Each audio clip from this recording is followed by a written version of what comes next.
अस्सलाम वालेकुम।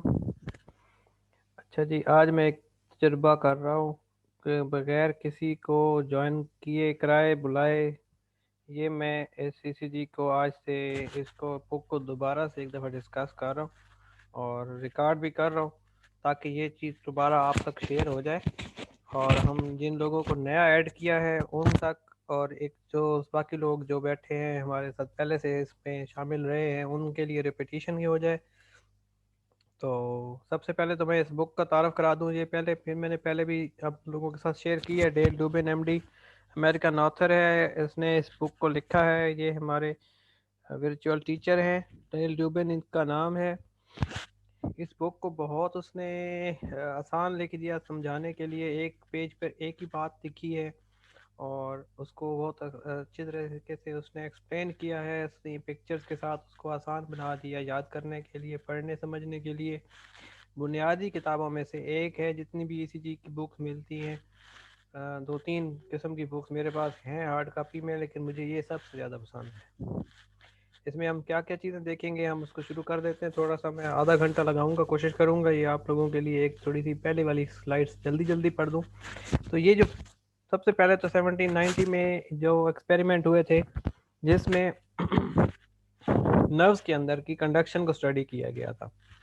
फिर उसको हार्ट के ऊपर रख के सियाटिक नर्व को उसकी कंडक्शन को ट्रांसफ़र किया मसल तक और उसकी कंट्रैक्शन को नोट किया।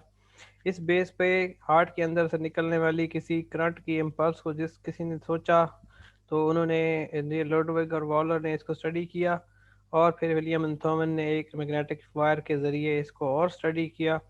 हत्ता कि 1901 में आके एंथोमन ने पहली ईसीजी की मशीन बना ली। ईसीजी को अमेरिकन ऑथर जो है वो ईकेजी भी बोलते हैं। तो ईसीजी जो है एक बहुत अच्छा टूल है, हमें हार्ट के बारे में बहुत कुछ बताता है। बेसिक्स और बुनियादी चीज़ें ये सारा पेज पे लिखी हैं, आप इसको पढ़ें, स्टडी करें कॉफ़ी पीते हुए, बहुत अच्छे से आपको ये चीज़ें याद करा देता है। क्या करते हैं, हम इलेक्ट्रोड लगाते हैं हार्ट के दाएं बाएं और ऊपर और नीचे, बाजुओं पर, चेस्ट के ऊपर, और हम उनसे ईसीजी की ट्रेसिंग लेते हैं और हमसे उससे हम इंफॉर्मेशन गेन करते हैं।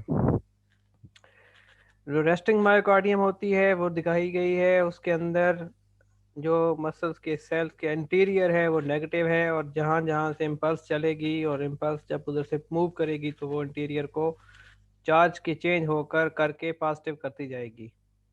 इस तरह से एक वेव चलती है जिसको कंट्रैक्शन हम कहते हैं। उसकी वजह से मसल के जो दीवारें, हार्ट के जो चैम्बर्स हैं वो कंट्रैक्ट करते हैं।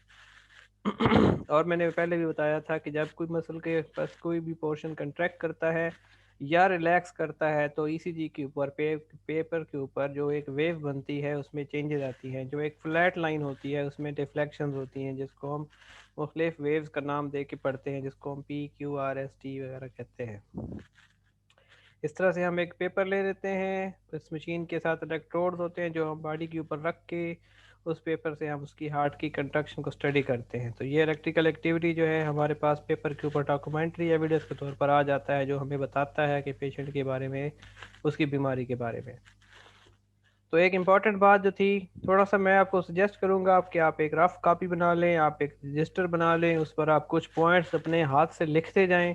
क्योंकि जो आप सुनते हैं वो याद रहता है, जो आप पढ़ते हैं वो भी याद रहता है, लेकिन जो आप लिखते हैं खुद से वो यकीनन चीज़ें याद रहती हैं। तो इसमें इम्पॉर्टेंट चीज़ ये है कि जब भी किसी इलेक्ट्रोड की तरफ किसी करंट की वेव चलेगी तो वो इलेक्ट्रोड उसको ईसीजी पर लाइन से ऊपर की जानेब यानी पॉजिटिव साइड पर लेके जाके उसकी पिक्चर बनाएगा। इसी तरह अगर ये इम्पल्स इस इलेक्ट्रोड से दूर जा रही होती तो वो इम्पल्स नीचे की तरफ जाती। फिर हमने बात की थी ऐसे नोड की। ऐसे नोड प्राइमरी पेस मेकर है हार्ट के अंदर, राइट एट्रियम के अंदर, अपर और आउटर पोर्शन में एक मौजूद स्पेशल टिश्यू है जिसका काम है इम्पल्स जनरेट करके हार्ट के अंदर फैला देना। यहाँ पे थोड़ी सी एनाटॉमी की बात करता जाऊँ। ऐसे नोड से जब इम्पल्स फैलती है तो जैसे यहाँ पे एरो हेड से दिखाया गया है वो पूरे एट्रिया में फैल जाती है। एट्रिया से ये जो दो चैम्बर हैं, अपर राइट और लेफ्ट एट्रिया, इनसे नीचे अपने अपने वेंट्रिकल होते हैं। आपको इसका पता है, वेंट्रिकल्स के साथ आपको ये आइडिया है कि यहाँ पर इन दोनों के दरमियान में राइट साइड पर राइट एट्रियम और राइट वेंट्रिकल के दरमियान में ट्राइकस्पिड वेल्व है, और लेफ्ट साइड पर लेफ्ट एट्रियम और लेफ्ट वेंट्रिकल के दरमियान में माइट्रल वेल्व है।